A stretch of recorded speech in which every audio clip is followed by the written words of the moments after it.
আজকে আমরা জানব কেন্দ্রশাসিত যে অঞ্চলগুলো রয়েছে সেই অঞ্চলগুলোর রাজধানী। প্রথমেই আসছে ভারতের রাজধানী, যেটি হচ্ছে দিল্লি। এটি একটি কেন্দ্রশাসিত অঞ্চল। এর রাজধানী হলো নতুন দিল্লি। এটি 1911 সালে কলকাতা থেকে দিল্লিতে এই রাজধানীটি স্থানান্তরিত হয়। কলকাতা থেকে দিল্লিতে স্থানান্তরিত হয়।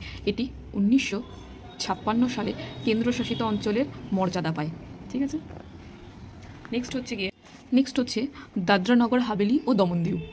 এই দাদরা নগর হাভেলি দমন দিউ এটি দুটি পৃথক কেন্দ্রশাসিত অঞ্চল ছিল এবং পরবর্তীকালে 2019 সালে এই প্রস্তাবটি পাশ হয় এবং 2020 সালে 26শে জানুয়ারি সেটি গৃহীত হয় এবং এর রাজধানী বর্তমানে হচ্ছে দমন।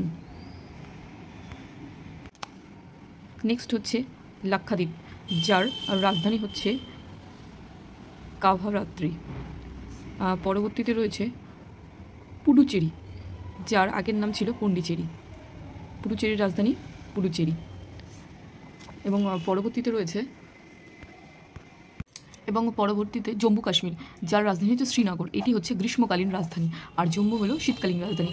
আগে জম্মু কাশ্মীর একসাথে একটাই জায়গা ছিল এবং পরবর্তীকালে এই জম্মু কাশ্মীর থেকে ভাগ হয়ে আরেকটি জায়গার সৃষ্টি করা হয়েছে, মানে অন্য নাম দেওয়া হয়েছে। সেটা হচ্ছে লাদাখ, যার রাজধানী হচ্ছে লে। আন্দামান নিকোবর দ্বীপপুঞ্জ, যার রাজধানী হচ্ছে পোর্ট ব্লেয়ার। এখানে দুটি আগ্নেয়গিরি রয়েছে, একটি হচ্ছে ব্যারেন, আরেকটি হচ্ছে নারকন্দা। এছাড়াও আন্দামানে সর্বোচ্চ শৃঙ্গ রয়েছে, তার নাম হচ্ছে স্যাডেল পিক। এছাড়া স্বরাজ দ্বীপ অবস্থিত আছে। নেতাজি প্রথম এই পার্কে এসে উপস্থিত হয়েছিলেন। এছাড়াও এখানে 10 ডিগ্রি চ্যানেল রয়েছে, যেটি আন্দামান ও নিকোবরকে আলাদা করেছে। এই আন্দামান এবং নিকোবরকে আলাদা করেছে 10 ডিগ্রি চ্যানেল। এছাড়া এখানে ডানকান প্যাসেজ যেটা গ্রেট আন্দামান এবং লিটিল আন্দামানকে আলাদা করেছে। এছাড়া এখানে একটি পয়েন্ট অবস্থিত, সেটি হচ্ছে ইন্দিরা পয়েন্ট। সেটি সবথেকে দক্ষিণতম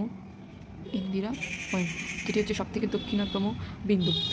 এবং আরেকটি বাকি আছে, সেটা হচ্ছে কি চণ্ডীগড়ের রাজধানী হচ্ছে চণ্ডীগড়।